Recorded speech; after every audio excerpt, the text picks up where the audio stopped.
and welcome to Return of the Retro Episode 4, Eternal Darkness. I'm Randark, and with me is Ervik. Say hi again, Ervik. Hi again. He does it every week because I can't do it correctly the first time we go on.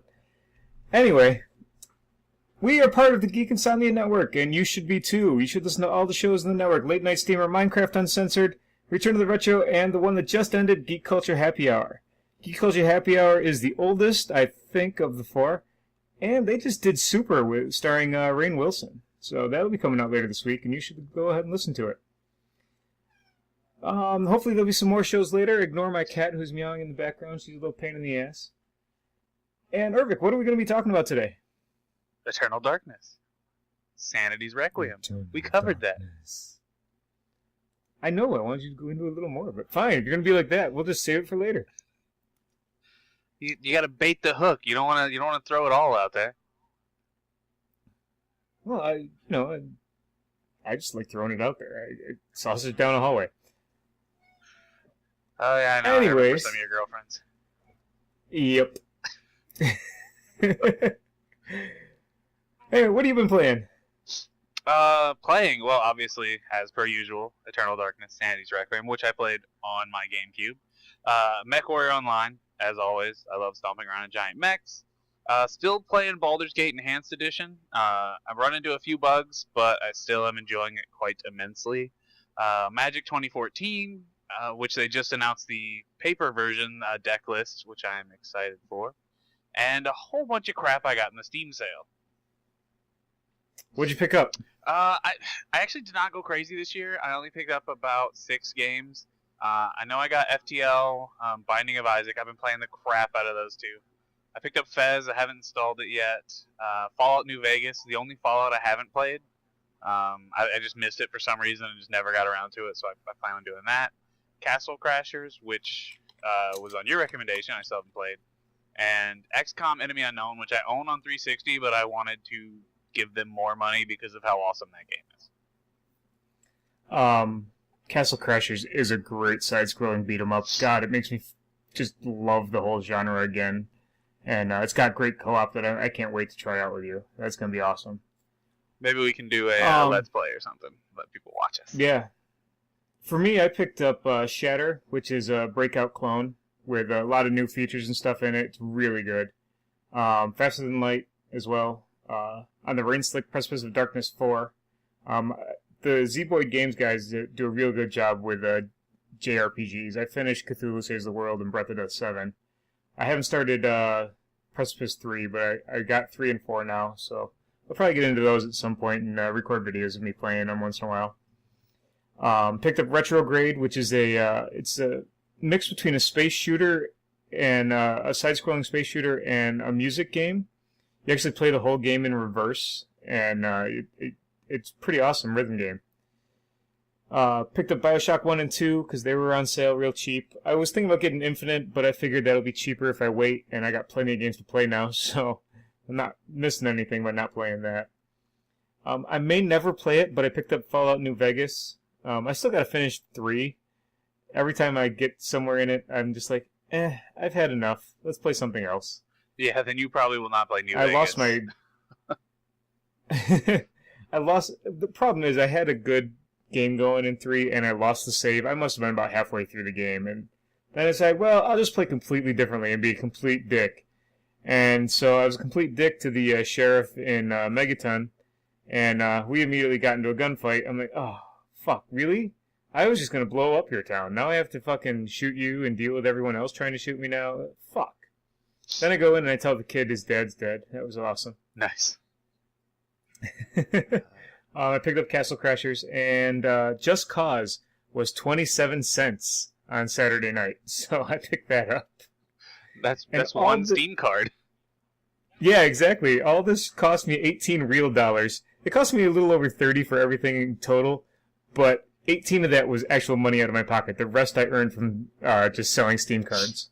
I was gonna sell them, but then I started making badges. Don't judge me. I haven't spent any real money. I sold, like I'd play 2 games and then I would sell the cards from one game to complete the badge on the other. Mostly because I wanted to get to level 10 so that I could get a better chance at booster packs so that I can then sell those. I was trying to justify it by saying I'm creating a lasting income source as opposed to an immediate income source. But really, it's just the completionist in me, and I had to do it. I had to make things. Okay, if that's what you want to do.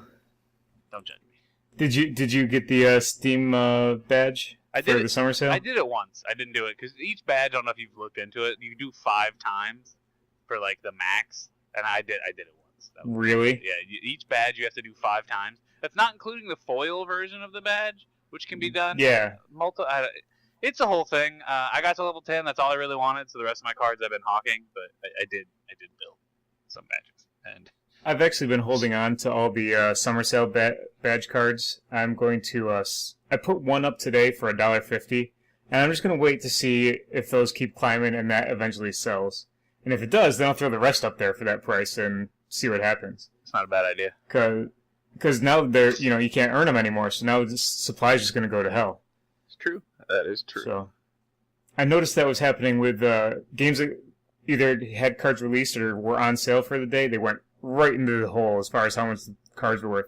So I added 3 or 4 cents on top of what they were selling for that day, and within 3-4 days they would sell at the higher price. So I'm like, let's see what happens with these. Now there'd be no way to get them.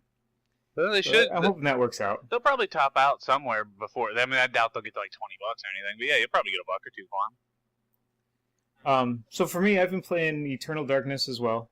I was going to play on my Wii, and my Wii decided to not read discs anymore.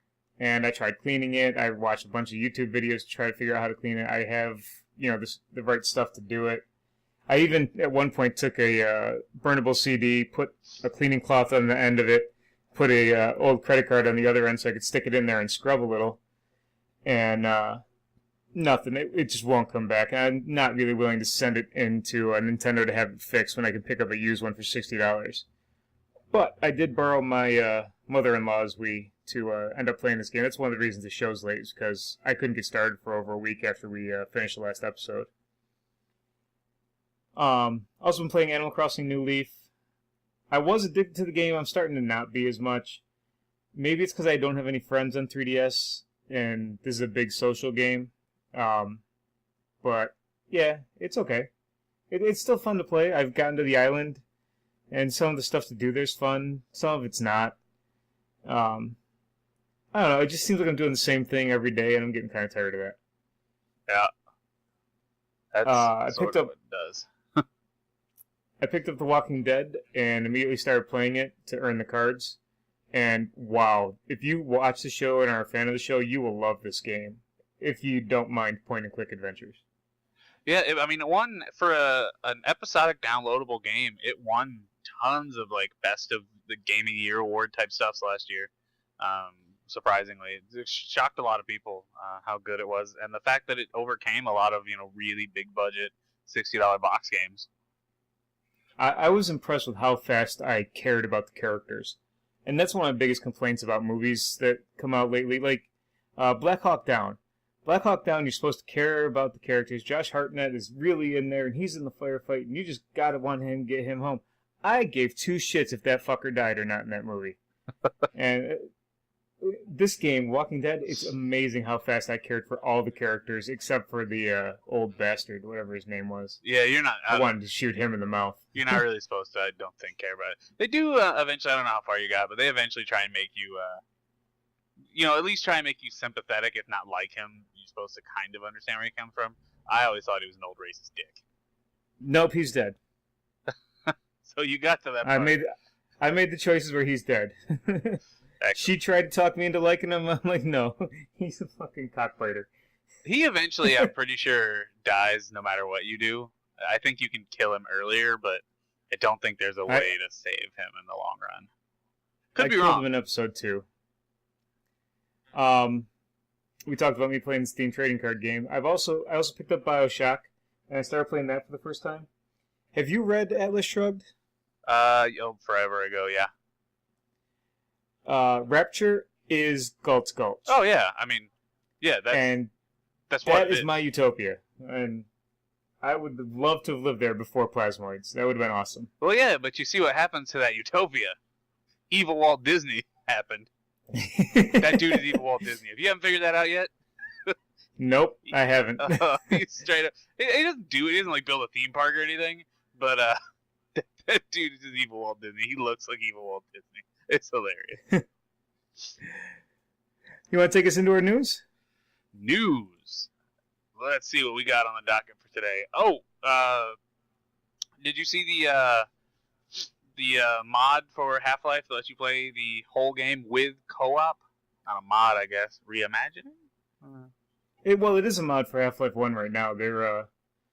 But you pointed out to me in an article, they got access to the source code for Half-Life from Valve. Yeah, because Valve is fucking awesome. These guys are doing such a great job that Valve was like, you know what? Here's the gold source code.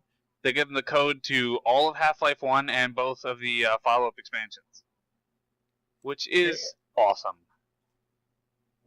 I bought the Half-Life Anthology on CD a long time ago, and I've only ever played through like the introduction part, the first quest or so. Maybe with co-op, I'll finally play further. I thought about getting Black Mesa and running through that, because it'll have updated graphics and stuff, but I'd much rather play co-op. For some reason, it's got to be the MMO player in me. I just have this urge to play co-op games lately. Yeah, I mean, co-op is where if you looked, back when E3 happened, every game was this new, like Destiny and Titanfall were all multiplayer experiences. There was really no single player. It was, you play a single player game, but then people are just in your world constantly, like coming and going. And that's really, like I've said 100 times, that's where we're going. Like, co-op, the only tricky part to this is, currently most co-op games like Borderlands really reward you for playing with the same 4 people start to finish. And the way the games are structured, it's hard to get, you and I, getting us together to play a 30-plus hour game would take, 3 years because of how often we can finagle that. But the newer games are finding ways to kind of like, all these new games like Titanfall and stuff that I mentioned, and Journey are trying to make it so that people are in your world, but they're not super necessary for you to enjoy the game. They just help flesh out the world and make it feel lived in. Technical difficulties. Well, Randark fixes his stuff. I really I was saying I really want to play co-op games in general, especially with you, because we used to play, we used to go to LAN parties and stuff and play together, and that was awesome. You can drive the battleship. That was the best part of that game, wasn't it? But no one ever drove the battleships. I tried once in a while, but there was like one map midway that let you actually do that, and you had to have enough players for it to even spawn. And then it was useless. Drive it or shoot it. You couldn't do both. You couldn't do both, and you had to have a spotter on the beach to be effective at all. Yeah, I kind of wish I had been somewhere useful to play that game on like big servers. Because by the time we got back, it wasn't really, there was new hotnesses around, Battlefield Vietnam eventually and stuff. But 1942, I would love to have really got, especially like the Desert Combat mod. Man, I would have loved to have the played Desert that. Combat mod was a lot of fun. When we picked that up and we started having jets flying over the battlefield, that was cool. Those guys that made that eventually made a full 360 game that was essentially that, right? I forget the name of it. No, that's cool. But they made a whole game on the 360 based because of that. Speaking of mods, since this game is a result of a mod, I actually modded out Dark Souls this week to get DS Fix, which updates all the graphics and stuff. So I'm actually going to I looked at it right after I did it. It's so much prettier, that game. It doesn't depress me as much to look at it. I am kind of looking forward to playing it again. So that'll be awesome. All right, exciting. They made. I don't want to leave these guys out there. It was Trauma Studios. The guys that made it formed Trauma Studios, and they released. Okay. I've heard of Trauma. Fuel of War. I don't know if they've released another game since, but they're owned by someone. I think they were owned by THQ, so who knows what's going on now. We're gonna have to look up where they ended up. Yeah, there's no telling. Anyway, speaking of other new games, Mega Man Unlimited released this past 2 weeks on the 14th. So far, the videos of it look awesome. The game's got a bunch of new mechanics compared to Mega Man 1, which is the only one I know from playing on this thing. But, man, it looks like a perfect Mega Man game. Yeah, I'm really excited for it. It's free, so there's no reason not to play it. I've downloaded it. It's sitting on my hard drive. I kind of have to get the Binding of Isaac out of my system before I can play anything new. But once I burn through that and clear my sinuses, I'll jump into this. I'm really excited. For me, I've had a lot of issues last week between the Wii dying and then I had a guy go in training while another guy was on vacation. And for my job, we have 4 people who cover the entire state of New York. So I was running around with my ass hanging off the back of my car. I literally put 2,000 miles on my car in the last 3 weeks. Man. Yeah, it's been pretty brutal. Luckily, I get paid for all that time, but because of that, I haven't had a chance to even download it and play it. I knew it came out, and I was really excited about it, and I still am, but fuck. Anyway, Mega Man's getting old. That leads us into our next game. Well, sort of a game. I mean, it's not really a game so much as a character. This one hits. It's Luigi. This one hits a little close to home. You know, and now everyone else will know that I turned 32 this year in June, and Luigi turned 30. What was it, like the 14th, I believe? Yeah, same day that Mega Man came out. Fuck, man. I am closer to 40 than I am to 20, and that makes me so sad. Oy. Yeah, you're the old man of the show. I mean, I've been closer for a few years. By 11 months. Oh, man. It's... Fuck, old. Yeah, got that out of my system. Fuck. Luigi being old just makes everyone who ever played a game on the NES or before feel old. I have Mario Brothers on the Atari, actually.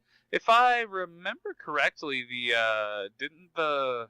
It's like 1984. To make him 30, been 1984, so... But the Nintendo launched like the 15th, right? So did the arcade cabinet launch a day early or something? The arcade game came out in 83. It's 2013, Jared. So. Oh, not 2014. Yeah. Wow. I want to make myself older. So yeah, it's just depressing to see the character be as old as us, and at least he still attracts young kids. Is that kind of creepy? Huh? Yeah, a little bit. I don't attract the young kids like I used to. Speaking of old arcade games, Namco is changing how they're going to run their arcades in Japan. They're going to change their pricing from 100 yen a play, which is about $1 a play, to 500 yen for an hour. 500 yen for an hour. That's what, like, I don't know, how many $5. $5? $5 for an hour of gameplay. That's pretty good. I mean, the bar I go to is free as long as I'm drinking beer, but that's way more than $5 an hour, so. Yeah, that ends up being about $15 an hour. $5 an hour to play Time Crisis 4? Yes, please. God, you know, I'll put $5 into Time Crisis 4 in 20 minutes. Easily. It's so much better paying for a time frame than paying for single games. Unless you're in a time waster arcade like a mall arcade. And those guys, you know, you just go by and you're like, oh, let me put a couple coins in this game I remember from way back when.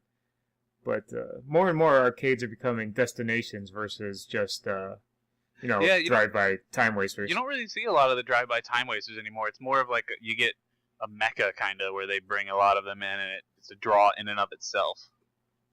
I was lucky enough on my trips out to California to be able to stop at Golf and Stuff, the arcade from The Karate Kid. And they still are a destination. They still got a couple rides. They took down the water slides, but it was still pretty cool. But they charged per play, so I didn't play a whole lot while I was there. I probably put $10 into machines. Made sure I played stuff that I don't normally get a chance to play. So anyway, You want to talk about the next story we got?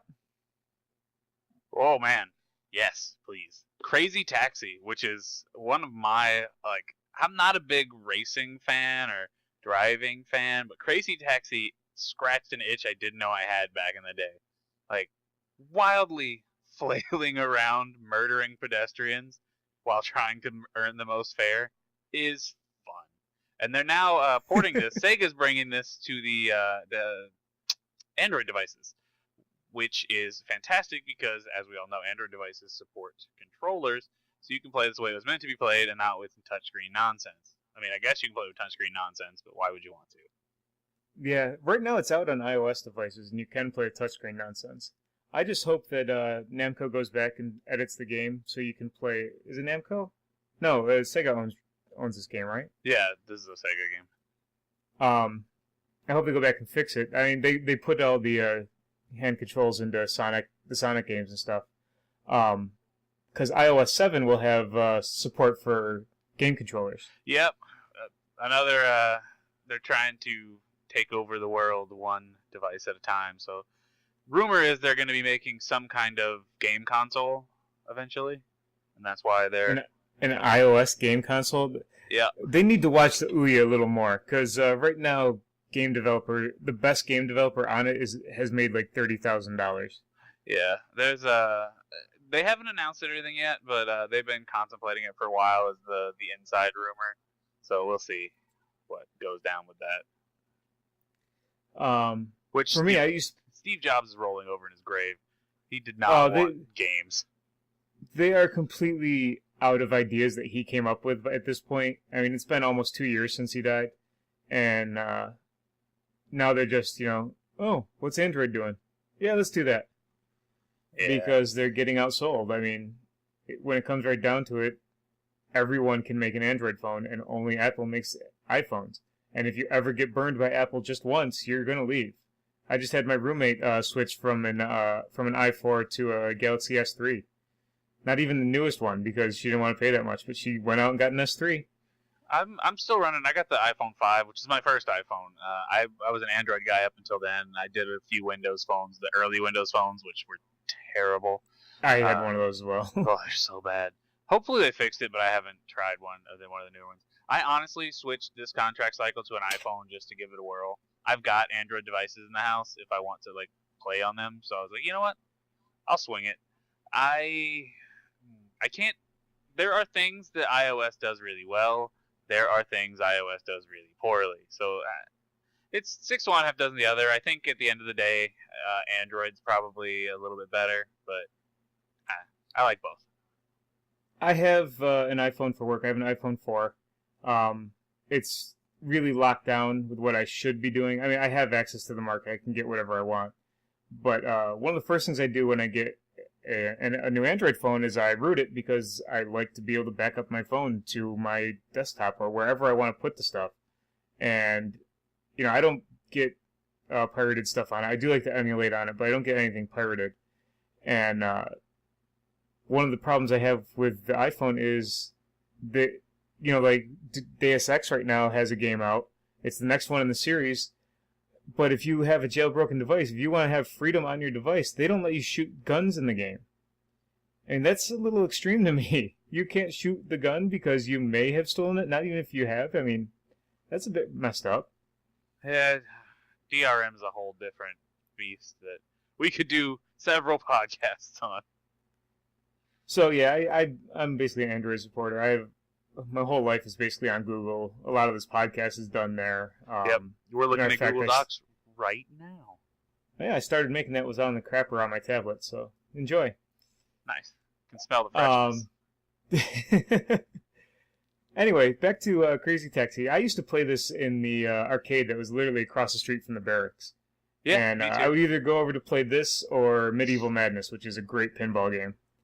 Not a pinball fan. It doesn't. The flashy lights don't do it for me.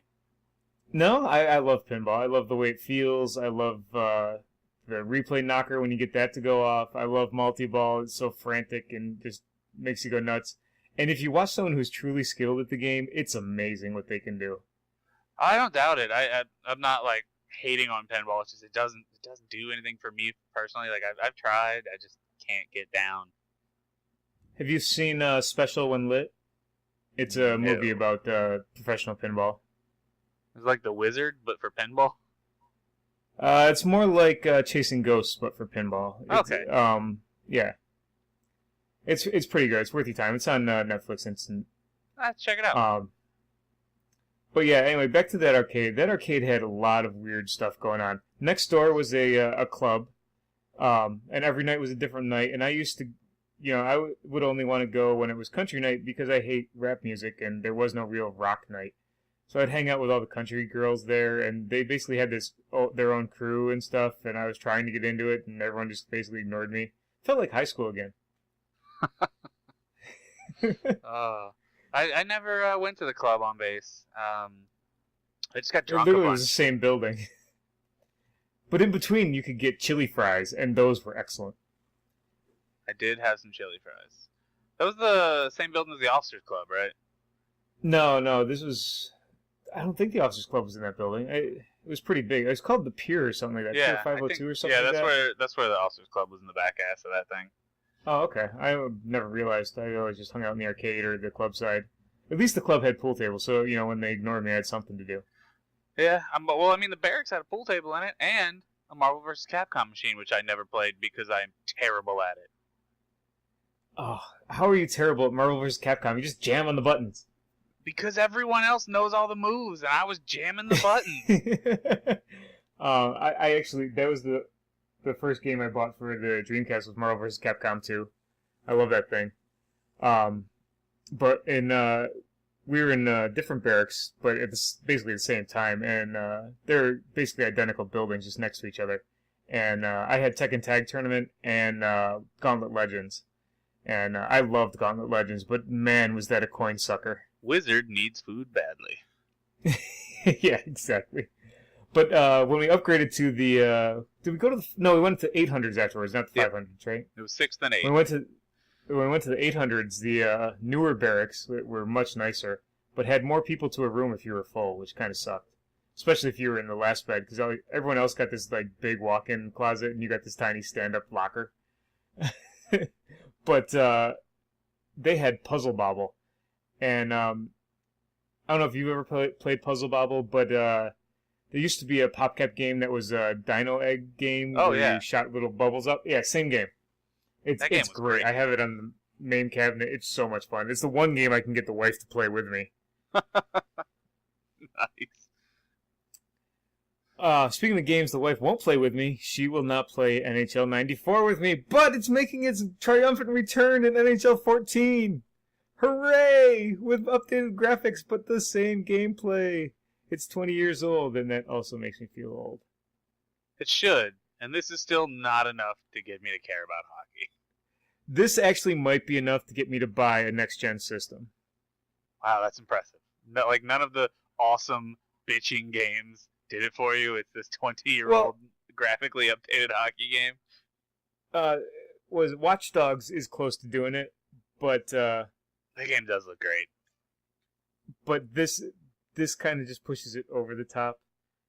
I'm really looking forward to playing this game. I love hockey. I play hockey in real life, and actually my buddy who's the captain of the team is playing in the finals of NHL94.com's one of their leagues. Which we finals. talked about a few episodes ago. Yeah, he made it to the finals. He can't get the other guy to show up, so he's kind of just claiming it's his now. After a month, the guy hasn't even contacted him. So, but I was watching this video. It's not coming out on PC, so now I have to get. It says PS3 and Xbox 360. I'm hoping it comes out on a next-gen system, so I don't have to buy one of those. But if I do, it'll be the 360. I will not buy a PS3. So yeah. So much hate. So much hate. They treated what's his name? George Geohot. They treated him like shit, and so fuck Sony. Yeah, but it plays Blu-rays. Blu-rays. Yeah, I have a 3D Blu-ray player. So the PS3 does that. Dun, dun, dun. So Yeah, they did a firmware update. It does 3D. Shocking, yes. Andy says, very bored kicking the crap out of fools. I didn't even realize he joined the chat. Welcome, Andy. He says he can't hear you, and I don't know why. I don't either, but it probably sounds weird. Huh. So what we're going to do, after we get through the news, we'll take a break, we'll try to figure that out, and then we'll come back. But we still got a couple articles to go. Basically, just one. A couple of one, same thing. One. Well, we got our host news, too. We'll do that, and then we'll take a break before the featured game and try to figure out our audio difficulties. Either way, we'll have the audio for the regular show, because we're recording in Audacity, too. Yay! So, yeah. Will Wheaton stole our bit. I mean, at least somebody cool did it, right? I guess. Last episode, we talked about the condoms that had the video game names, and then Andy and DJ came up with a whole bunch of good names that we mentioned during the show. And now Andy has even picked it up as our parody sponsor of the week for Late Night Steamer. It's absolutely hilarious. But Will Wheaton today tweeted out, yes, we shoot #tabletop in a loft downtown that's used for other productions, including porn. Like pretty much every location in LA. And that quickly devolved into the hashtag #tabletopless games, where everyone takes a board game and changes its name into topless games names. It's like, really? You had to take our whole thing? This is our shtick, and you just ripped it away from me, Will Wheaton. I don't know. I like Will Wheaton. He's good people. He can do what he wants. He's good people, but, I mean, come on. This is our thing. He's out there, blowjob bonanza, and... I like to think he listens, but he might have reached this one on his own. Yeah, that's probably true. But come on, we got to, try to look better than him, right? I like Screw Manji, personally. I think that's hilarious. Ticket to Ride Her. There's a bunch in the picture I put up in the feed, but there's a whole bunch more if you go to if you just look up the hashtag #tabletopless games. It's pretty good stuff. Yeah. Someone just took bang and just bang. That's it. I don't even have to change anything. That's good enough. Which, by the way, you introduced me to, and that board game is phenomenal. Oh, I love Bang. Bang is I mean, tremendous. that's not a board game, I guess. Card game? Card game. When did we play that? Oh, that's right. We bought it. Yeah, when you were down for your visiting. We bought it when we came down for vacation. Yep. Was that your wedding? No. You were down with all of your buddies, and you stayed at the thing. Oh, you went to the places. Yeah, that's right. We went down to go do the amusement parks and crap. Yep. Got to go to Legoland. Good times. Legoland. I still haven't been. I live like 10 minutes. Go figure, right? Oh, Andy's coming up with names again. Ticket to Ride the Bang Bus. Oh, thank God DJ's not here. This would get horrible real quick. Anyway, what have you been up to?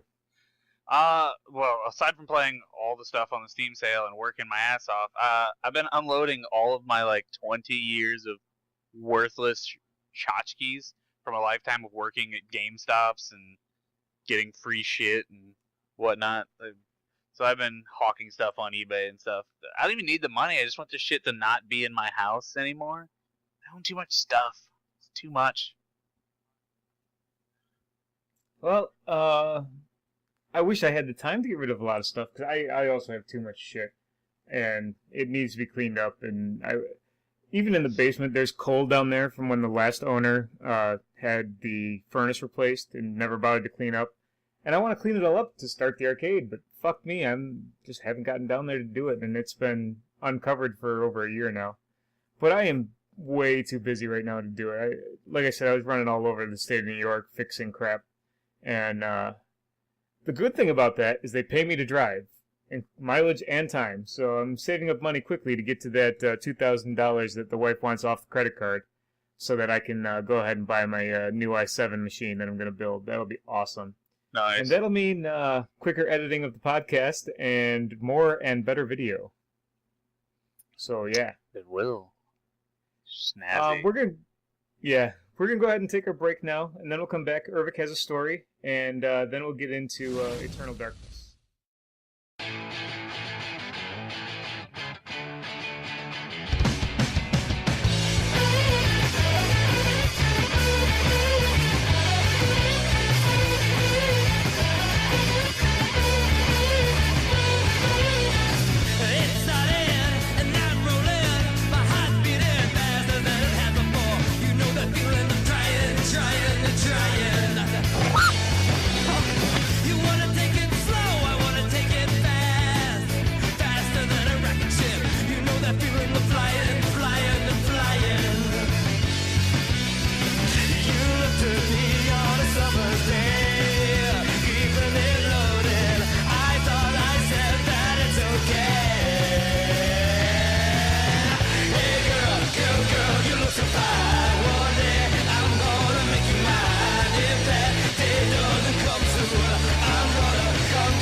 Break. We fixed our audio issues with the Twitch, so now everyone can hear everyone. And Ervik, you had an eventful day today. I did have an eventful. It's been an eventful couple of weeks, but it culminated today. I'm not sure how I missed telling you this on the multiple chats we've had, but I'm pretty sure you know that my parents own and run a bakery, right? Like, yep. That's knowledge. Okay. So it's a small bakery. It does pretty well for itself, but nothing too big. When we bought it, we took over everything inside, and there were cameras and everything. Well, they've never really worked, but there was never really a reason to fix them. Well, I had the cameras outside working, but not inside, and I was just too lazy to fix them. It was like 3 years ago, so it's just me being lazy. Well, it's like an hour and a half drive to get up there, too, right? It is. It's like 2 hours. It's the worst. But anyway, so recently, about 3 weeks ago now, we got robbed at gunpoint. And they made off with something like, it was like $220. It was literally nothing. But it was an armed robbery, and we didn't have none of the cameras inside were working, so I didn't get any footage, which sucks. The outside cameras were working, and I got the make and model of the car, but never got the license plate. It was clearly an inside job. Like, they knew exactly there's 2 registers in the place, they knew which one had the money. And they knew how to avoid certain things and where certain things were, and it's an inside job. It was easy to tell. So, 2 weeks go by, and we basically forget about it. There's nothing we can do. It's gone. I fixed the cameras and start to get a DVR for them, get it all set up. And not 3 days after I get the DVR set up, we get robbed again. This time it's at night, and they come in with a key, quite obviously, because I have a camera trained on it. They come in with a key, which there are 5 people that have a key to the bakery. 2 of them are my parents, and 1 of them is me. So there are 2 people this could be.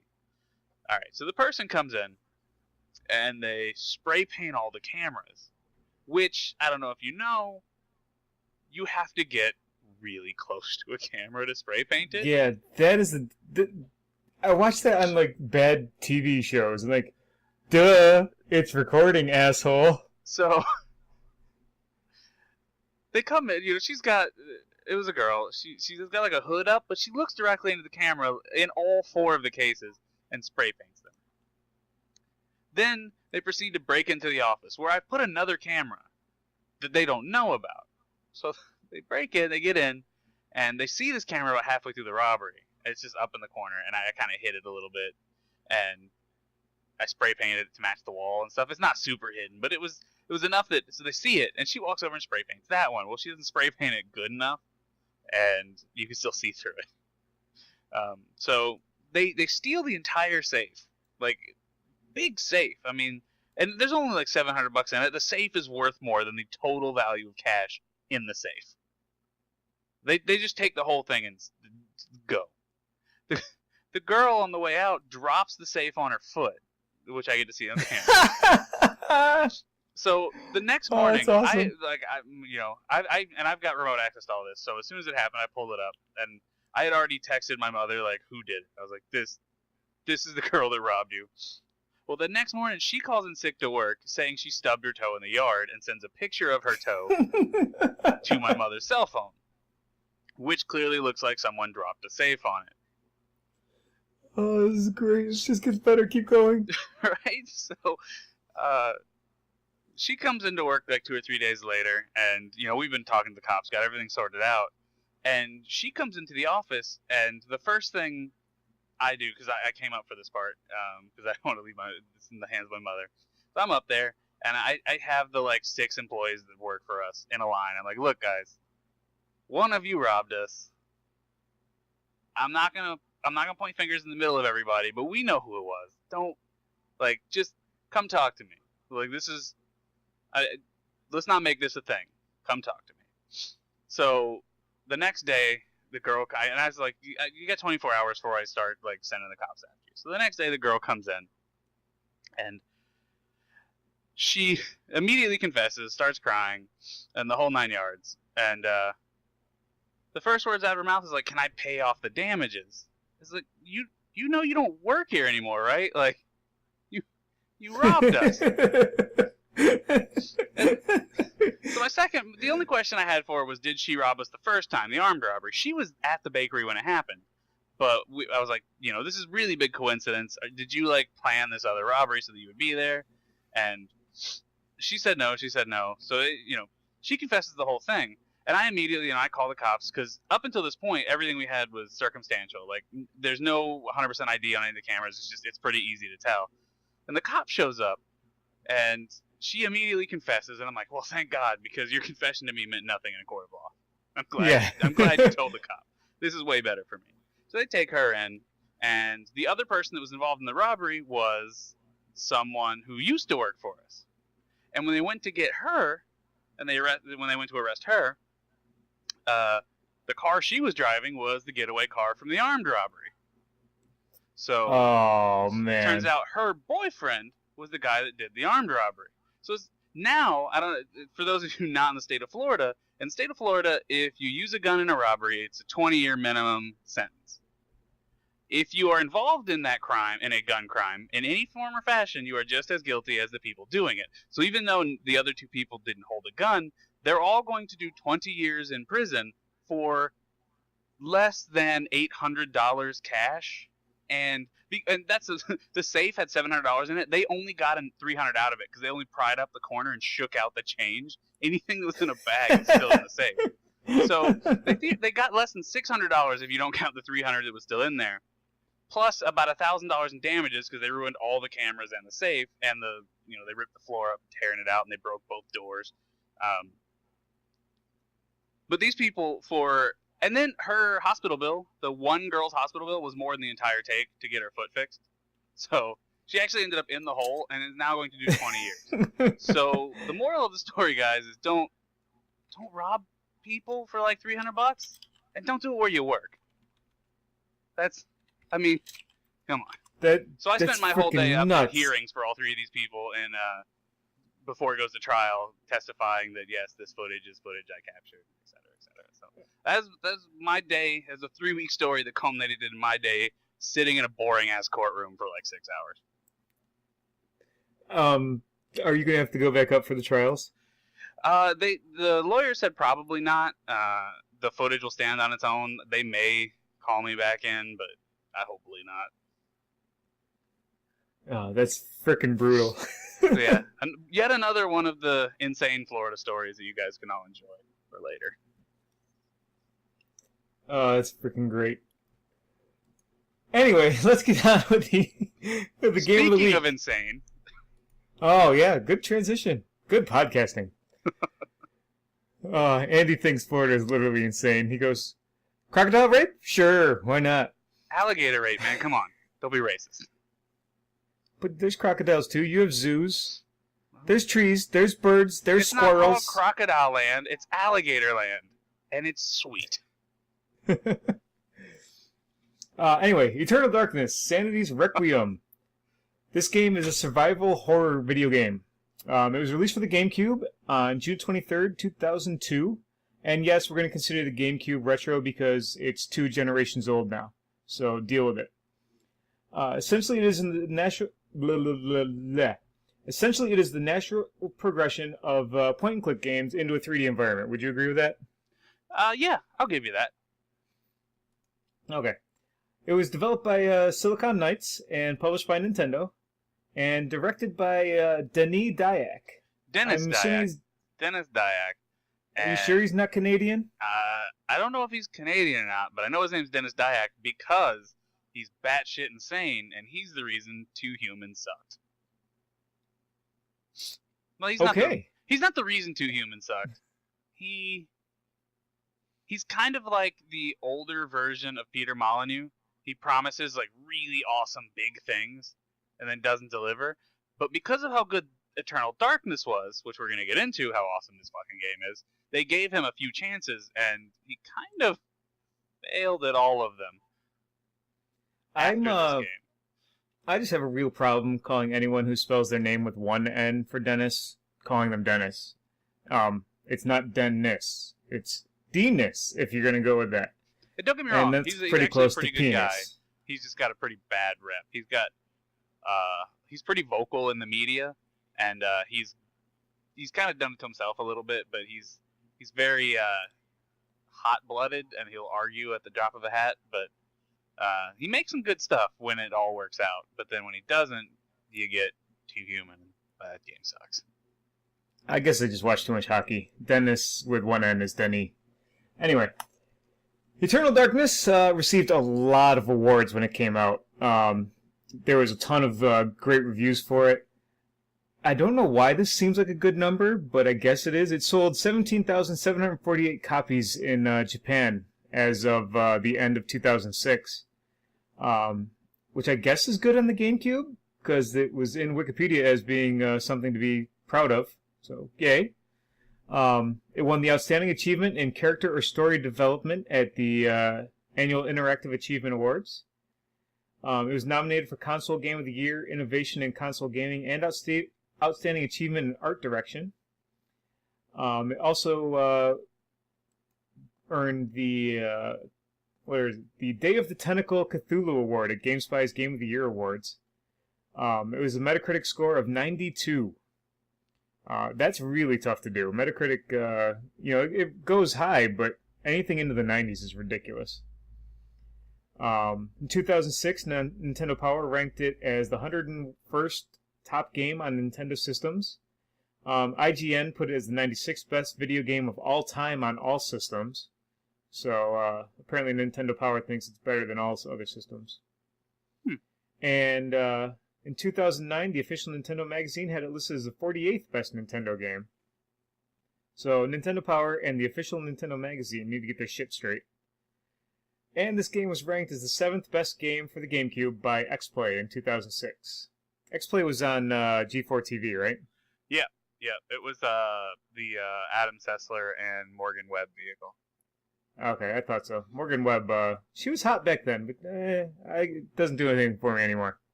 Maybe it's because she was on TV talking about video games. She got kind of man face. I mean, she's pretty, but a little bit of man face going on. Well, it's far better than what Matthew Broderick married.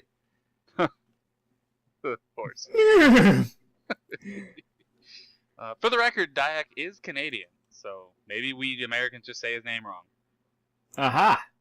We all say it He's Dennis. French. So, but he is on several Canadian-sounding things. The Entertainment Software Association of Canada, and he is in the Canadian Video Gaming Hall of Fame, and etc. You want to talk about the gameplay? I do. This fucking game is awesome. So, it plays a lot like the very first Resident Evil. If you played, you'd be pretty familiar. It's a third-person action game. Well, it's survival horror, but it plays like a third-person action game. There's melee weapons, ranged weapons, and spells. The story and gameplay take place over hundreds of years, so you actually play in different eras, and every era has very unique settings, weapons, items, etc. that make, even though the gameplay is the same, they feel very different, which is kind of neat for me. Yeah, I found that pretty awesome. You know, you at one point you're are a monk, another time you're just an architect and stuff. And I noticed one thing. The different bars you have. You have sanity, health, and magic power. Yep. And they're different levels for each one is a different level for each character. Yeah, every character, some are more strong-willed, some are, their grip on sanity is a little tenuous at best. Some are hardier. The bookish guys always have a little bit better magic, which is kind of neat. So at the beginning of this game, near the beginning of this game, one of the first choices you make, and this was kind of unique at the time, is you had to choose between one of three idols. And they didn't tell you at the time, but when you chose that one idol, and there was no real, one was red with a different logo, one was blue, one was green, and they had different writing on them, but you can't read it anyway, so it didn't matter. And as soon as you pick one, it locks you out of the other two. And for that gameplay, you were playing against, that idol represented an elder god, or an ancient one, I believe they're called in this game. And it changed the enemies in the game, the weaknesses in the game, and how you would approach certain things, because certain elder gods' enemies were weak to certain other elder gods' powers. And it was this really neat balancing act, this rock, paper, scissors kind of thing. And each one of them represented one of your three bars. I forget the names. I wish I could remember them off the top of my head. It was Zelatoth, Chiturga, and... Chiturga's the only one I could memorize, because I constantly needed more health, and so that spell kept going off. Blah, blah, blah, blah, blah, blah. Chiturga! Yeah, Chiturga. But anyway, each one represented one of the bars, sanity, and all of that Elder God stuff was sanity based. The red one was obviously health, and the blue one was magic. And it creates this nice rock, paper, scissors. Ulyaoth was the other one. That's right. Ulyaoth. And then there's a fourth one, Mantarok, but he's not a one you play against. Zelatoth was green, Chiturga was red, and Ulyaoth was blue. And green is sanity, blue is magic, and red is health. So there you go. So yeah, and and what was unique is once you beat the game once, the next time you played through on that same save file, you only had access to the next two, the two you didn't do. And if you made it all the way through all three times, you actually got a special ending, the quote-unquote true ending to the game. So if you ever want to see that, you either have to play through all three times or YouTube it. Welcome to the modern world. Yep, love YouTube. So right, more gameplay. I'm gonna cut you off. I gotta get there. All right. So sanity, and I'm sure we're gonna talk about this together. The sanity bar is my favorite part of this game. So what happens is, as your sanity meter lowers, your character is going more insane, and simply being in the room with enemies slowly drains your sanity, and then witnessing certain events drops your sanity, and certain points in the story they actually cut your sanity down. Like you'll see something, a scripted event, and your sanity will get cut. But so those really unique things would start happening. As your character would go insane, the game would behave oddly. And I want to ask Pete, how did you notice any of these? I did. I noticed quite a few of them, actually. At one point, I walked into a room, and I was fighting a monster, and then all of a sudden I just died. My body exploded in half. I didn't get hit, just exploded in half. That was kind of interesting. And then I was healed and right back fighting him again. And that kind of throws you way off, and we'll get into how the combat is in this game. But because of the combat in the game, it really kind of screws you up. I eventually died in that fight, and I went back to that same section, and the next time I was in there, big green letters said mute up on the screen, like the old Trinitrons, and I had no sound, so that was kind of nice. I only knew it was the game doing it because I would play it on a modern TV. If I was on my TV here in the office, I wouldn't have known it was the game doing it. I would have thought my TV was broken, so they did that really well. Another time I saw the volume go down all the way to 0 instead of the mute coming up. Yeah, it'll slowly click down through them all. But my best one was I finished a chapter, and it didn't feel like the game was over, but it felt like it was a good place for a cliffhanger ending. and it said, "Oh, you've beaten blah blah blah. Get Eternal Darkness Sanity's something or other Sanity's coming Redemption. soon. Yep. Redemption coming It was soon." I'm like, a "Oh, fake I'm ad done." for the sequel to the game. It's not just one splash screen of that. They actually had two in a row, and I'm like, "Oh, I'm done." And I was just about to stand up when I was back playing as Alexis or Alexandra. Yeah. So, yeah. There were actually a whole host of these, and here just a couple. I'm going to read off just a couple of them to kind of give our readers a full gambit of what could happen. So they basically fell into three realms: character, screen, and environment changes. So the character ones were kind of, in my opinion, some of the most fun.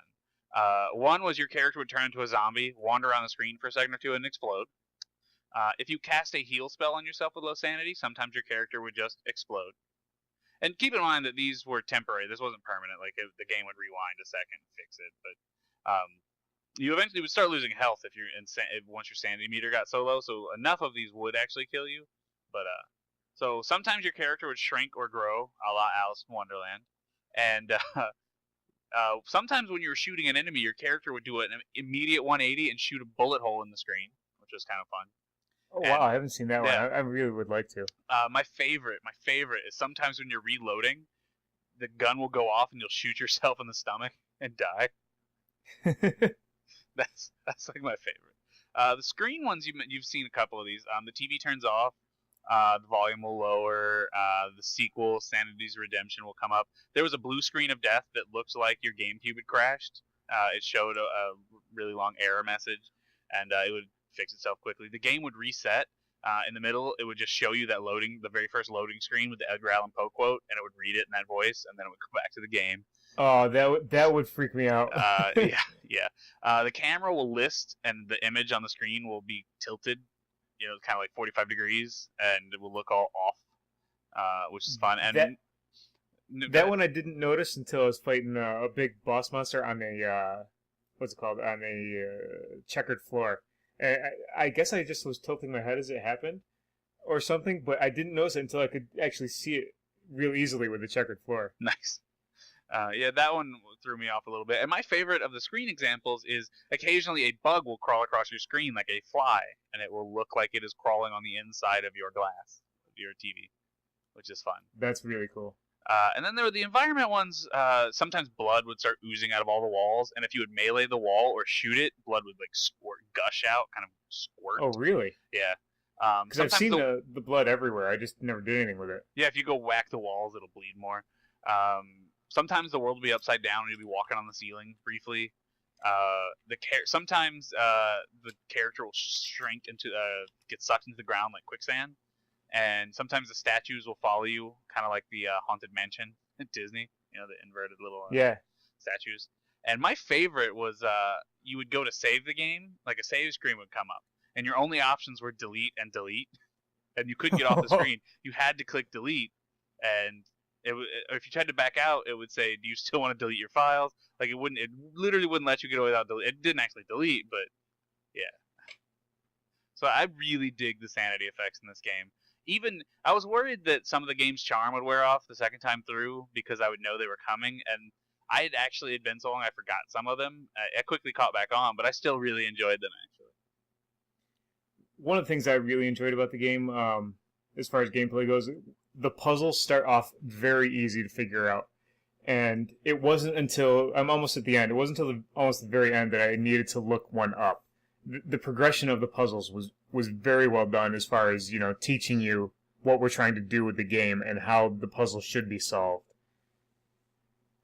There's quite a few different puzzles. The very first one you figure out is that you need to set a clock to 3:33, and you only figure that out by finding another clock in the house. And it was just very cool how they did that, and here's an example of what you're going to need.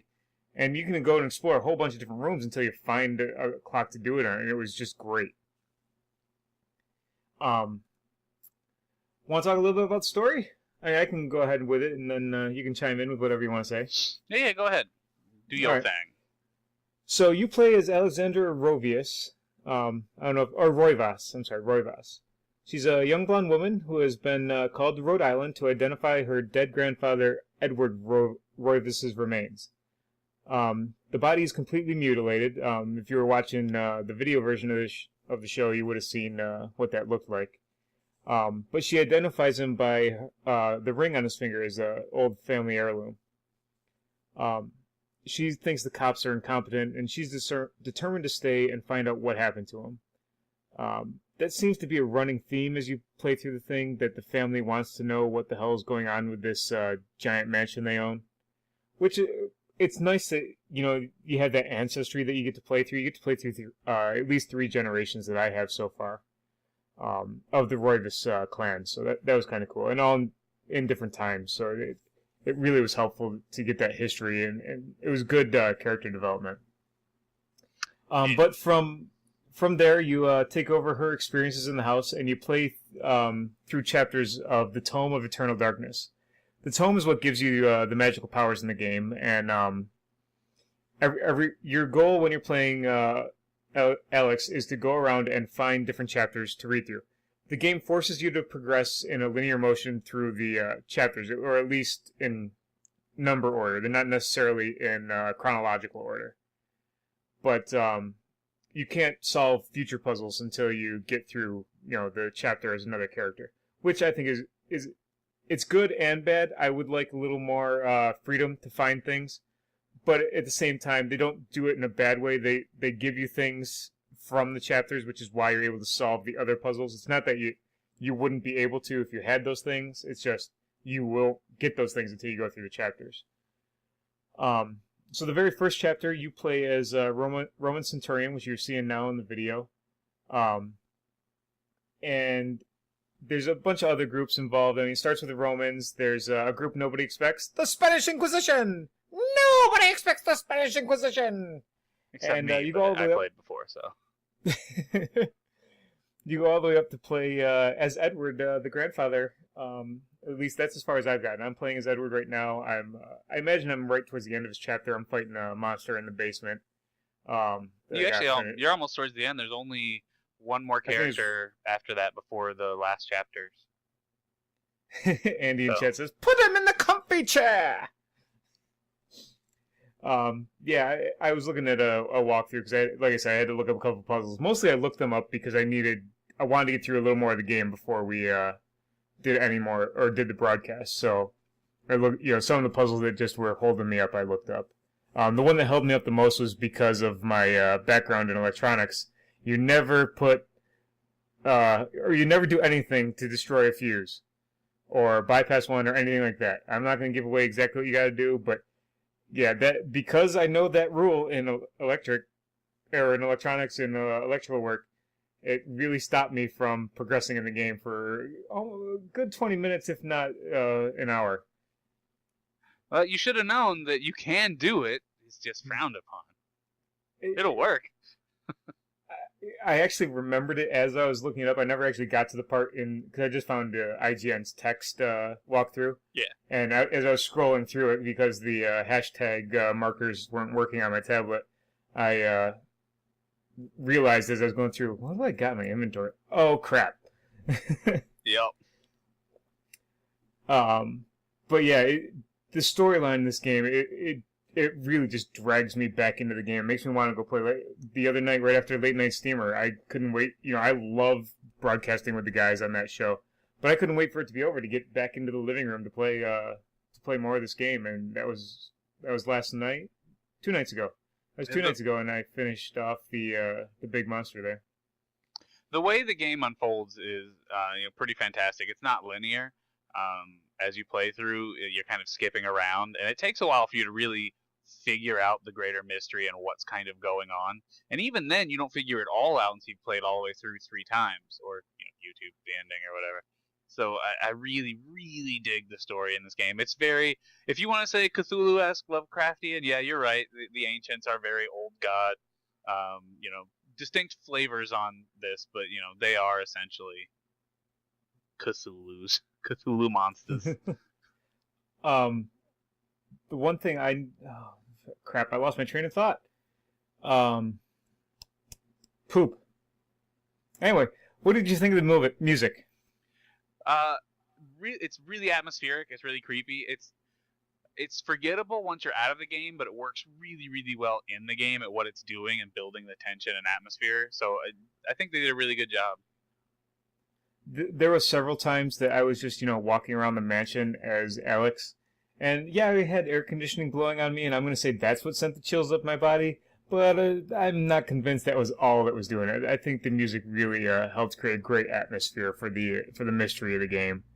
Um, music has always had scary music has always had that kind of effect on me. One of the scariest movies in the world to me is The Exorcist, because the piano playing in that movie is just perfect for the movie, and it really sets the mood.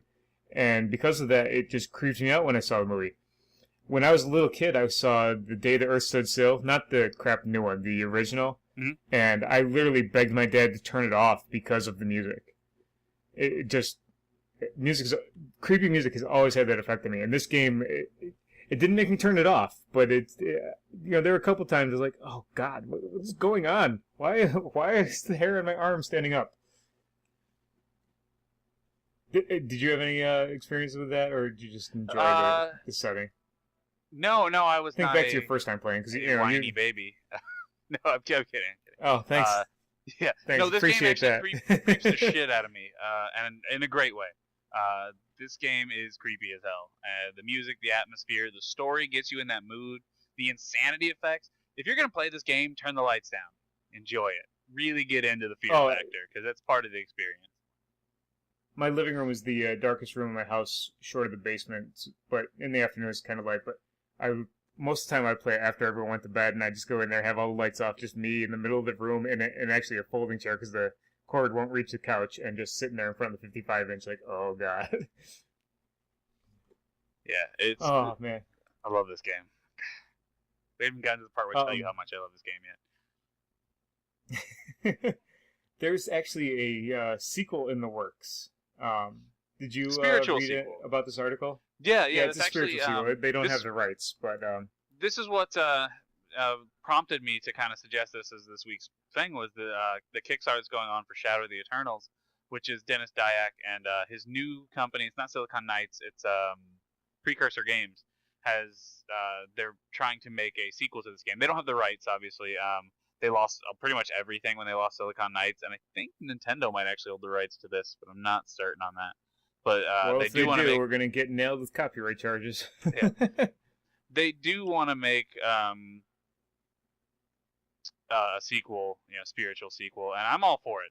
This game is, like I said, the best GameCube game, bar none, in my opinion.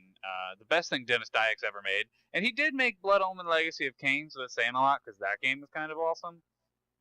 So I'm really excited to see what they would do with a sequel.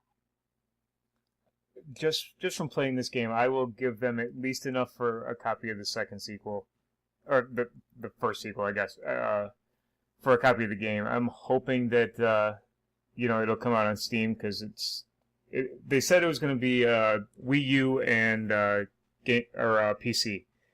I don't know why not the PS3 and the Xbox 180, but yeah. Yeah, I'm not sure either. I know the Kickstarter's on hold, if I remember correctly. I don't remember why. I think they said they wanted to add some more stretch goals and stuff or something. But, actually, I have the announcement they gave when they canceled the other one right here. Let's read it. Since we announced this Kickstarter campaign, we have seen more support from our community than we had ever hoped for.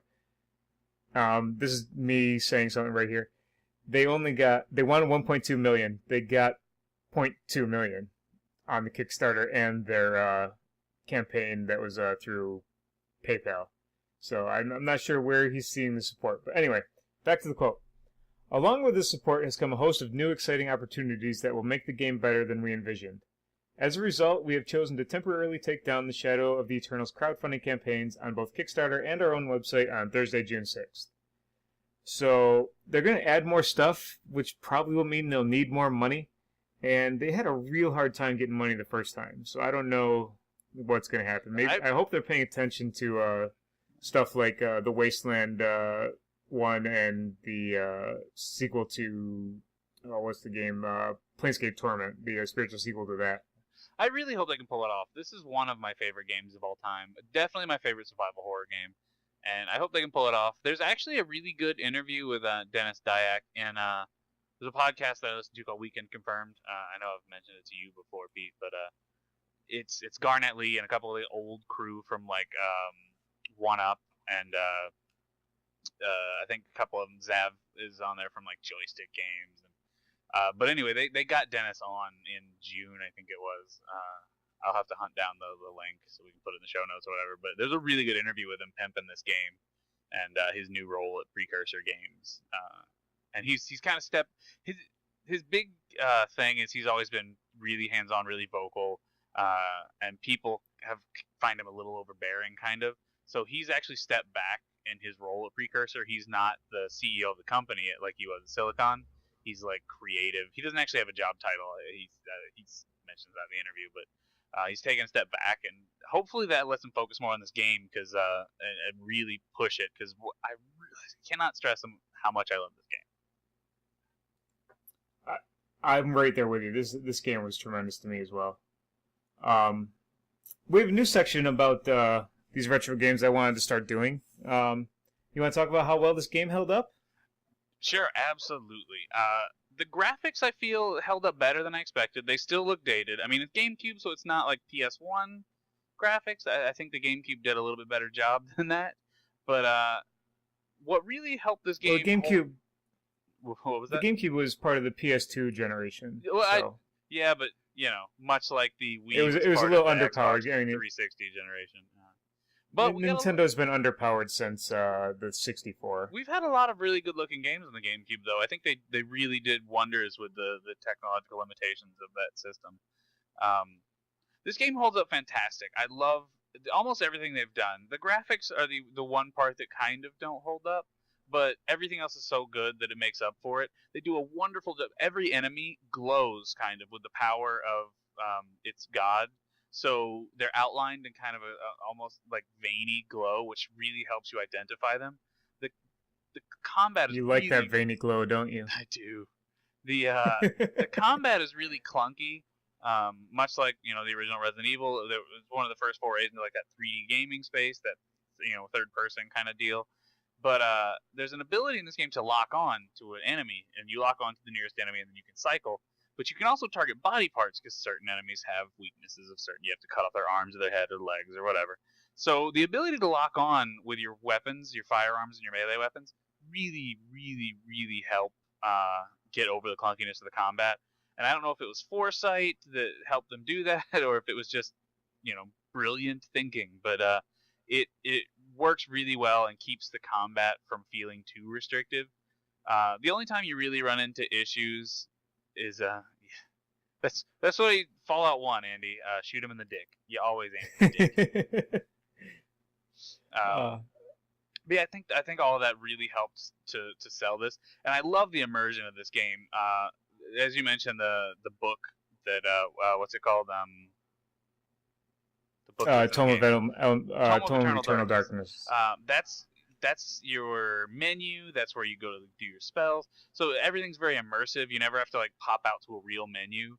Even your chapter selects are like pages in the book, and your spells are pages in the book. Your inventory is all It really all works well to create this sense of immersion that I really think helps sell this game even now. I completely agree with everything you said. For 3D graphics to hold up this well over the course of 11 years is kind of amazing. It's, you got games coming out now like the Far Cry series that are just absolutely gorgeous. And is it Far Cry I'm thinking of? Which one really pushes the envelope every time it comes out? Crisis, that's the one. And this comes out. I go back and I play this, and I'm like, you know what? It doesn't look nearly as polygony as I thought it would, and it really came out in an era of the same era when we were playing Battlefield 1942, which if you go back and look at that is super polygony. Yeah. And we were playing that on high power PCs. I mean, at the time, both of us had more money than we knew what to do with, and we both built brand new PCs, and this looks better. than what we were playing. I'm really impressed by that. Yeah, it held up really well. Way better than I Um, expected. for me, the combat though, wow, that was one of the first things I said to you when we were talking about it was this combat is really turning me off. I don't know if I'm gonna be able to get through the game.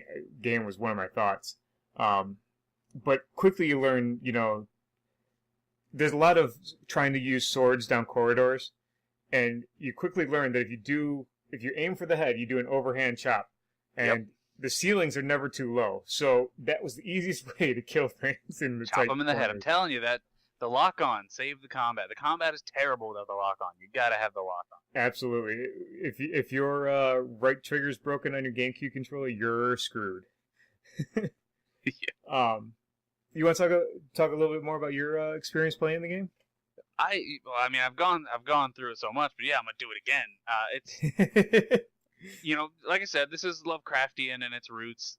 It's very old gods, which is speaks to me in a way that very few things do. I love me some elder gods and some insanity. It's very Resident Evil in its feel, and I love that. Like the original Resident Evil 1 and 2 to me are far better. Like people, fluff 4, they suck that game's dick. I don't really like 4 that much.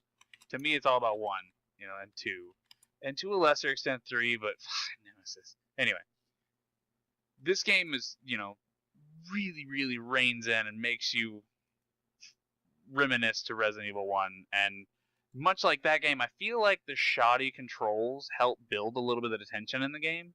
So I think that actually helps. I don't think they did it on purpose per se, but it really works for me.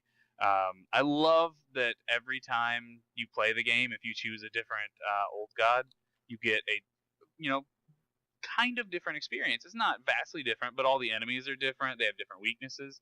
You get all the bosses have different abilities and different powers and look completely different, which adds a little spice when you replay the game. And that back in the day when I played this, YouTube didn't exist because I'm an old fucker, and it was really nice to have that carrot to like, oh man, if I beat this all the way through 3 times, I'll finally get to see the actual ending. I actually picked up a GameCube to play this game. Back in the day, I was actually stationed at in Hawaii at the time. Is that your TAD? Rather than go outside to the beach, I spent many a day locked in eternal battle with the minions of the Elder Gods. Yeah, I really can't blame you. This game is that good that I probably would have done the same even if I was in Hawaii.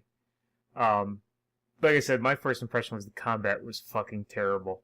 But you learn to lock on, you learn to aim for the head for most of the enemies, and it's not so bad after that. But my next thought was, oh fuck, no autosave.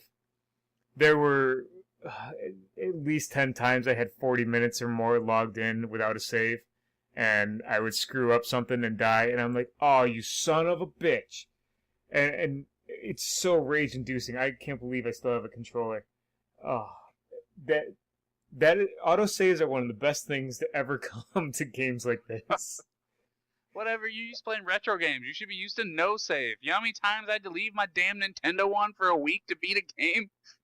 Yeah, but I'm not. Those games aren't. This one's at what, about 12 to 15 hours for your first playthrough. Give or take. Those games don't. Yeah, those games don't last that long. It took me that long to beat them when I was 7. Yeah, but you were 7. I'm not gonna lie. I got about an hour into the game and died the first time when we started playing for this podcast, and I had not saved once. I had a problem just this afternoon. When you're fighting the guy that I'm fighting right now, he can travel through the house without being seen, and you have like a good at least 20-minute section where you just can't save at all. When there's monsters around, the game won't let you save. And until you kill this guy, you can't get a save. During this boss fight, yeah. And this boss fight's also pretty unique, the one you're talking about, because if you don't act quick enough, because it'll draw it out for almost as long as you need to, but some of the servants in the house and stuff will die. And if you can save these servants from this monster, you actually get more items, like the elephant gun that you can't get if you let him kill that servant. So, which is kind of neat. one of the things I noticed, he didn't. Was getting killed by that guy there. That's the first servant you save. He gives you the key to the gun chest. Yep. And I was almost dead, so I'm like, shit, get out of the room. So I quickly get out of the room. I run around, heal up, build up my magic meter, and run back in. He didn't kill the guy yet, so I was like, thank you, God, because I know I was going to get, this is the second time through for me on that part, because I had died previously, because I couldn't save. And I was like, thank you for not killing him, because I really want that elephant gun, because it's a pretty badass gun, except for the part where it knocks you down, but, Yeah, but it one-shots pretty, even the boss you're fighting right there, it'll one-shot him. Well, send him back to, there's a whole event, Yeah, we don't need to get into it. I want people who want to play this game to be as surprised by the stuff in it as I was. But yeah, so after no autosave was my thought, and it's a minor complaint that there was no autosave. I mean, it's my own fault for not fucking saving, right? And the combat blows. Both those complaints were quickly replaced by I'm freaking out, man. Just the atmosphere and the TV doing weird shit and just my body exploding for no apparent reason. It was awesome. It's so immersive. For a game this old to be this immersive, it's amazing to me. I mean, I play retro games all the time, but they don't immerse you into it like this does. It's great. The story of this game completely erases all other issues I have with it. It's compelling. The more I play, the more I want to come back and play again. To the point where there is no way I will not finish this game this week. I have basically all Wednesday off, and if I'm not finished by Wednesday, at least in my first playthrough, I don't know why. Nice. There's a reason I have, 1,200, almost 1,200 hours logged in Team Fortress 2. When you have a great game, they demand, just by them being great, that you go back and waste more time in them. And yeah, you can say it's not a waste of time, it's gaming, it's what we do, but, and let's face it, gaming is a time sink, it's a hobby. All hobbies are time sinks, it's fucking great, I love them. Man, we're all just killing time until we die. I might as well enjoy it and get scared. Well, I can't say I was really scared. There's jump scares and stuff, there's not really many of those in this game, they're very rare. And, you get that scared feeling. This is more the creepy, holy shit, what's going to happen to me type scare. Which, for me, is a far better scare. It's much more the Shining scare than it is, like, Friday the 13th scare. Yep, I agree completely. Any thoughts before we give it a score? Oh, man. What else is left to say about this game? Just how freaking great it is. I'm going to score it so that you know how freaking great it is. I want to hear yours first, though. You played it for the first time. So I say that, anything between 10 and 7 is a must-play. This game is easily a 9. No problems at all getting there. If the combat was a little bit better, or one other problem I had was camera control. If I could control the camera, that would make it a 10 easily. For some reason, they just didn't include that in the C-stick on the GameCube controller. That's it. Those are the only two complaints that knock it off of a 10 down to a 9. Holy shit, this game kicks major fucking ass.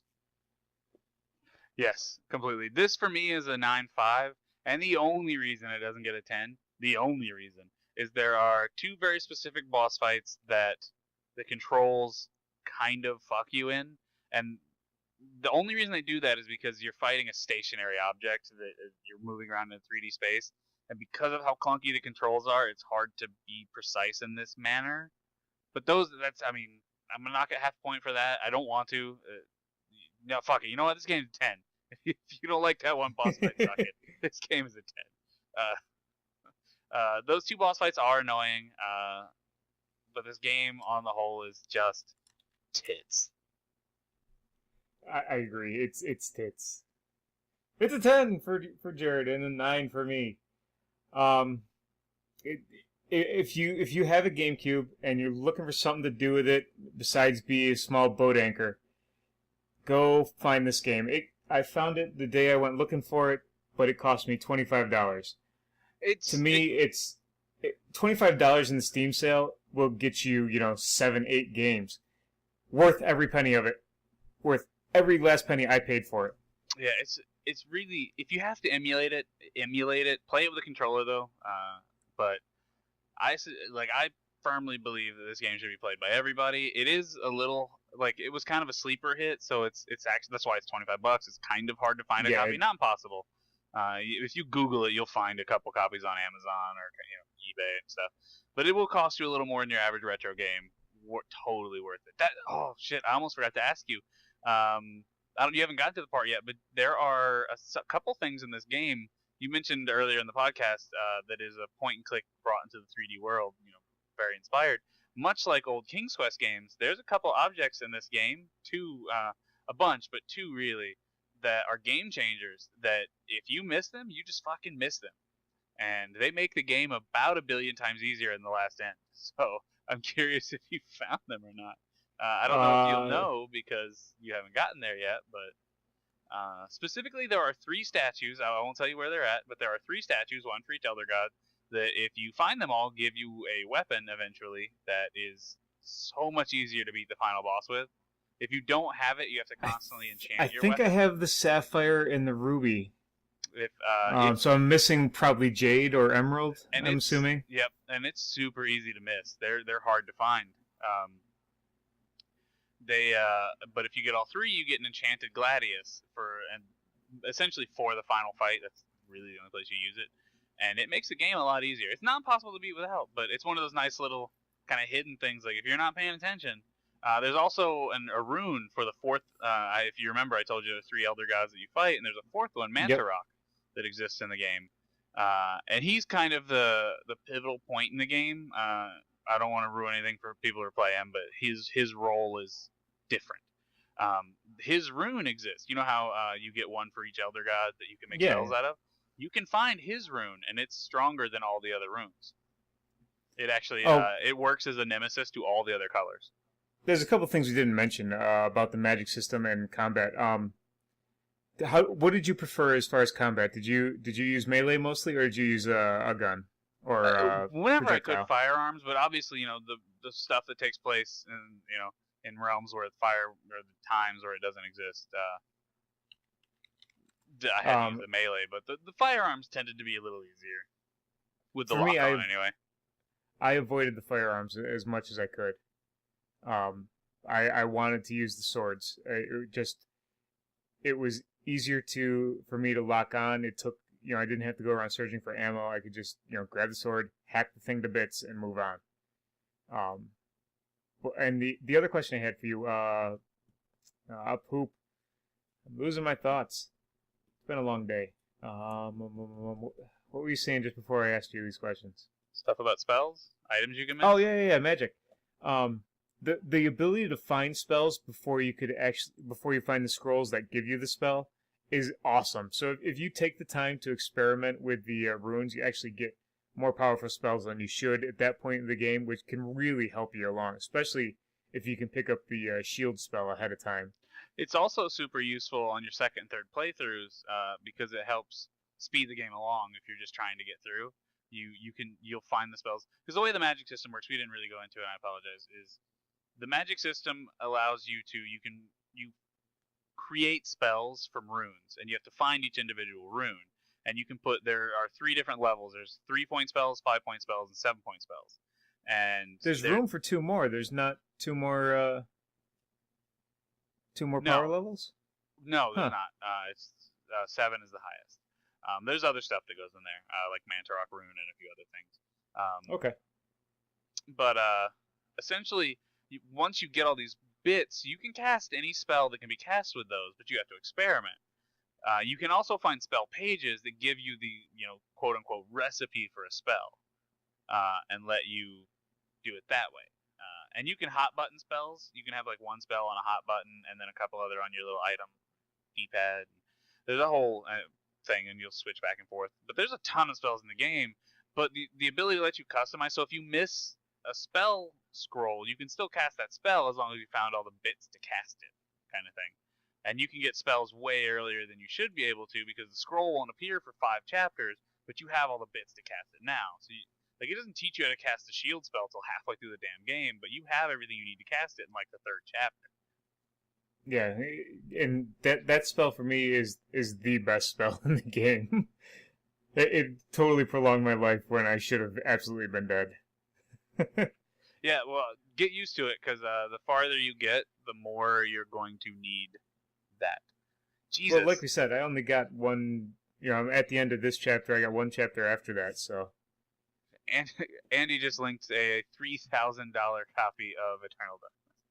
Yeah, it's graded 90 plus, so it's $3,000. But if you want to play it, you ruin the value. Good job there. I got Grading video mine games for is fun. $15, and it looks like somebody put it in a blender, but it works. That's what's important to me. As long as I can put it in a machine and make it play, I don't give a shit. If there's multiple options and one looks prettier, yeah, I'll take the prettier one. But otherwise, just give me something that works. Yeah. All right. So we got a few. We got one listener shenanigans. I think we mentioned it earlier, but Andy has continued on with the sexy video game names and has made them our priority sponsor of the week on Late Night Steamer. So thank you, Andy. Those are hilarious. I absolutely love that. I was kind of getting tired of the political fight back and forth. We need to save that for the next presidential election time frame if we're still doing Late Night Steamer in another 2 years. But the new parody sponsor with the sexy Nintendo game names is awesome. See, look, now everybody's stealing our bit. Yeah. Fuck you, Will Wheaton. No, not really. I like Will. But fuck you, Will Wheaton. No, fuck Wesley Crusher. Will Wheaton is cool. Wesley Crusher's a dick. Wesley Crusher was a dick. If I was Captain Picard, there's no way I would have let him stay there, even if he knew. He was just a fucking smart-ass kid. Get the fuck out of here. Go down to the holodeck. Yeah, I don't want to make time with your old mom. Go away. Man, he does, too. He gets him some... yeah, he does. Beverly. Some sweet Beverly action.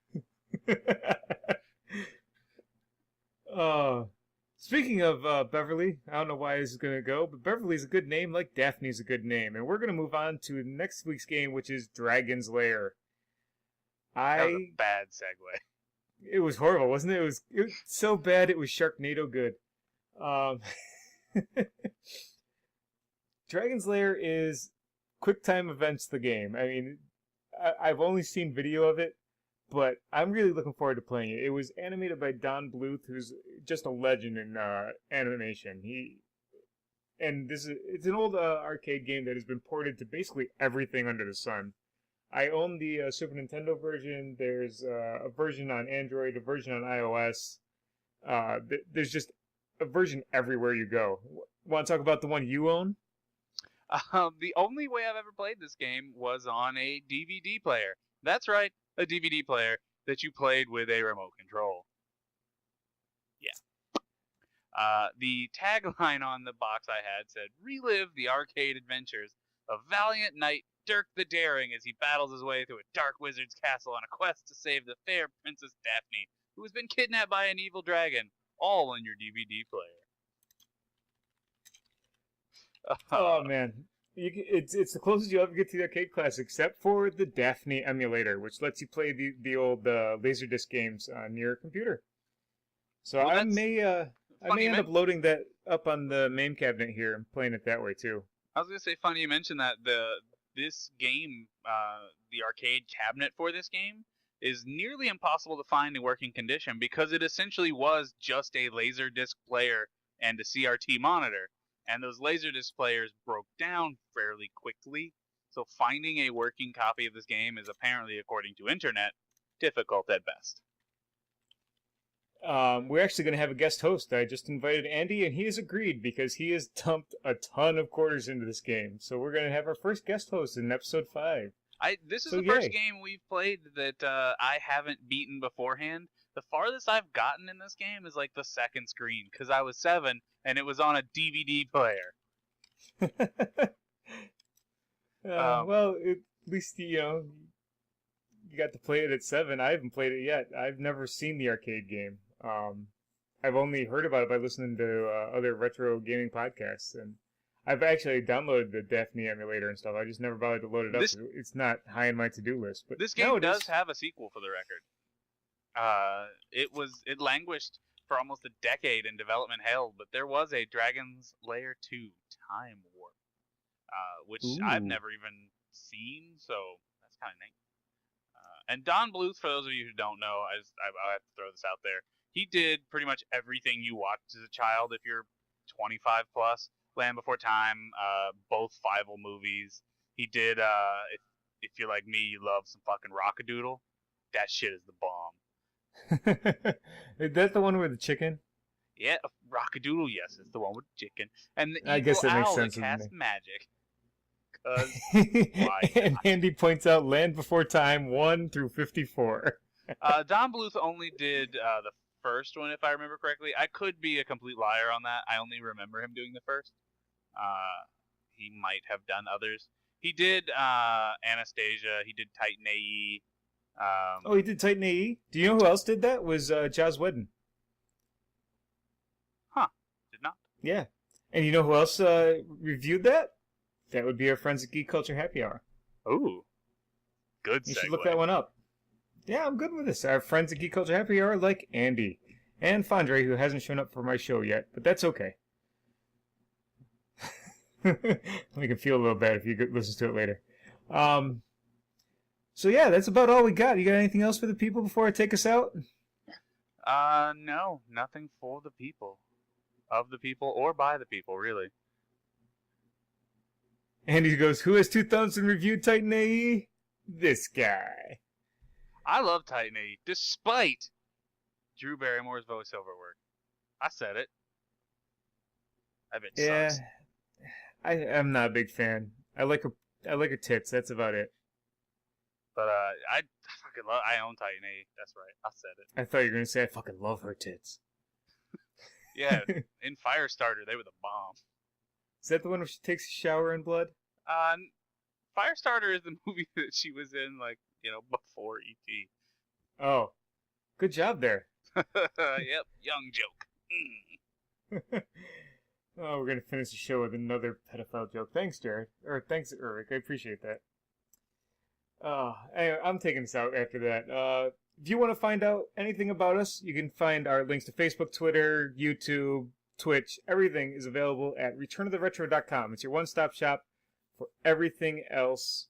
No, not Reese Witherspoon, Andy. Andy's Googling Reese Witherspoon blood shower. No. No. What's her name again? I forgot it. Drew Barrymore? Yeah, that one. Oh, Jesus. Do you know who the My main mind guy is was gone. in Titan AE, now that I've derailed you completely? The Who? voice of the main character? Matt Damon. Matt Damon. Alright, so if you need anything from the show, returnoftheretro.com is the place to go. See, I can rhyme. And we're also part of the Geek Insomnia Network, and we want to thank the Geek Insomnia Network for letting us be the head respawning zombie in their otherwise badass lineup of Chiturga's minions. And of course, thanks to Tim Bray of freesound.org for our theme song, though he doesn't know we stole it. It's But not it's free. stealing if it's freeware. That's right, it's not stealing if it's free.